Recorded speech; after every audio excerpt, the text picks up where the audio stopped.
dense, and our balers have a great deal of pressure, but if we didn't, to give you an example, and I'm going to stop this guy before he gets here just a minute.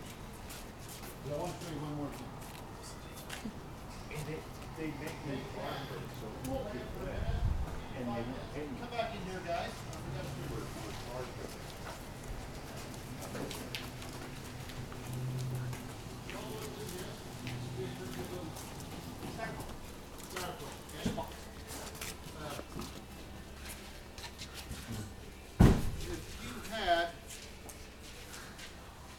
Truckload of this, how much would that big truck weigh? The truck can haul 80,000 pounds. It's large to haul 80,000 pounds. If you get your truck full of this, how much would that 4 tons. All right.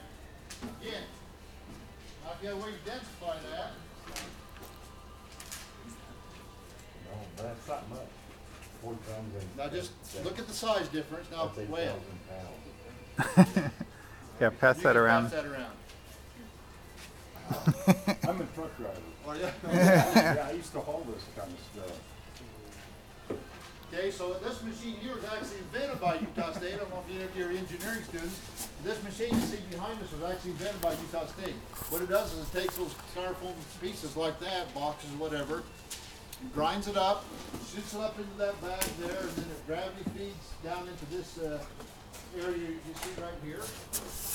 And you see this grain here, there's 2 others in there, and you press it, so it turns that styrofoam small pieces to those real big light pieces into these very dense blocks. You can build a great home out of that if you want to.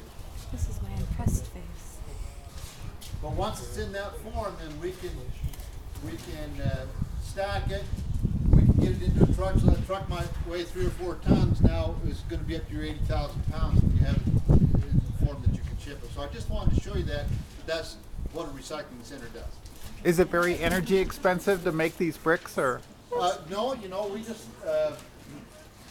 do it about 3 times a week, and we don't we don't get a lot of styrofoam. If we accepted it from the public, we would obviously. And again, this is just a small hand-fed machine, but Is it just pressure, or does it need heat and? no, just pressure. Just pressure. Good pressure. Okay, so that's just kind of a little example of the whole concept of compression and what you do there. Another example would be these boxes you see here. If they were full of milk jugs, for example, it would take 35 of those boxes to make one bale once it goes through our baler.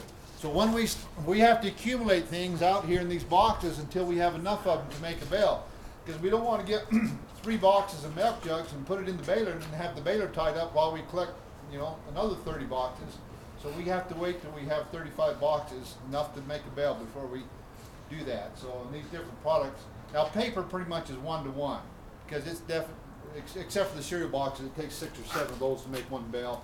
But the white paper is small enough and dense enough that once it's baled, it's pretty much at a 1-to-1 ratio. So in the milk jugs and aluminum cans, it takes 7 or 8 to make a bale. In the pop bottles, now why is milk jugs so bad? Any idea? Volume, big. All the air that's inside that jug. Yeah. Yeah. Okay. And so what the baler does is it squishes all that air out, you know, and it gets it, you know, very compact. But the more air you have, the more boxes it takes, and the more you know, bigger job you have of compression. Hey, I'm itching to ask you a question, Okay. okay? When I want to recycle something and I throw it in the recycle bin, if it has like soda or something that's in there that's biodegradable, that's like garbage, I hesitate to put it in. How do you get the gunk out of the good stuff? Well, the 2 R's, the general rule is rinse and recycle. So Okay.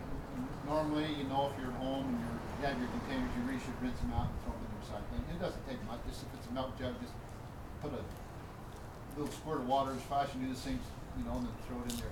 It's just a physical thing, because what happens if it gets you on the line, it's got that much milk in it, the milk goes rotten. Right. You don't want it running through your baler. So typically what happens in our recycling center most is it just stays on the belt and goes to the garbage either way, just for the obvious reasons. You wouldn't hurt you process it out. It wouldn't hurt the process, but it would hurt all the people and the, you know, so and it's a vector, it attracts mice, it's stored out here that way. So really, when we're sorting it, if it's that way, we'll just leave it on the belt and we'll send it in the packaging.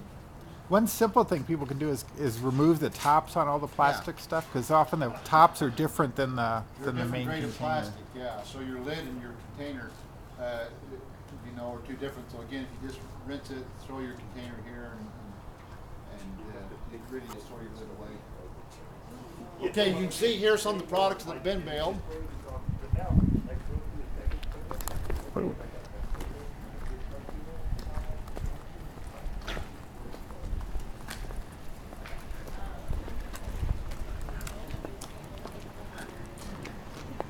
Somebody asked where we store the stuff. Well, it's in here, here. Down there you can see a stack of cardboard that we got. Wow. So here's a bale of tin cans, bale of plastics. Wow, this is amazing. How much do those weigh? I guess you're going to tell us, right?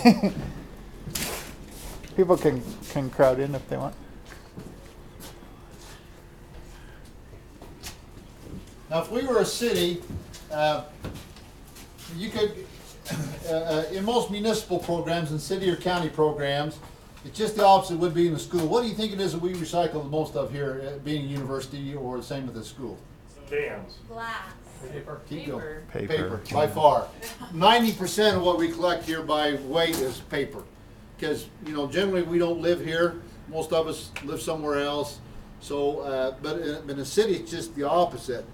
You know, 3/4 of what a city collects would be containers, you know, from your kitchen, cans, stuff like that. But with us, primarily what we do here is paper fibers. So our cans and stuff like that's just a very, very small part of what we do. But here's some products that have been through the baler. Here's those 35 boxes of milk jugs that we saw stacked up out there. It's compressed in. This is actually colored number 2. You guys got your numbers down, don't you?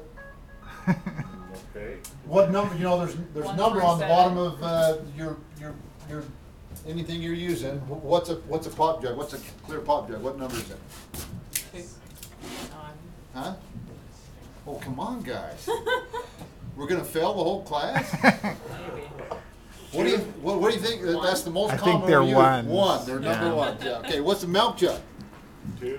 2. That's right. And then there's another grade of 2s. The milk jugs are opaque, or they're clear. You know, the water milk jugs. So they're called clear number 2s. And then there's a grade called colored number 2s, which is your Tide, your colorful, you know, white things and stuff like that. It's called colored number 2. And then those are your most common and easiest grades of plastic to market.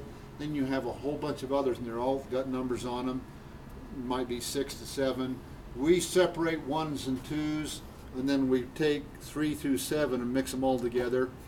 Again, if we had a big dedicated stream of number 4, you know, it would be worth us to do that, you know, and separate them. But we really don't. Ours, we get a lot of 1s, a lot of 2s, as do most recycling places, and then everything else. Unless you're a company that uses or produces a lot of number 4, likely, you know, that'll be the green ones you get. Then What you see number is glass?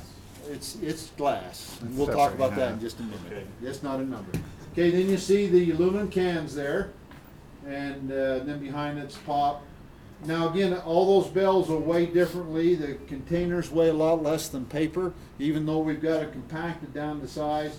That milk jug thing there might weigh 700 or 800 pounds. The aluminum cans probably get about 700 or 800 pounds.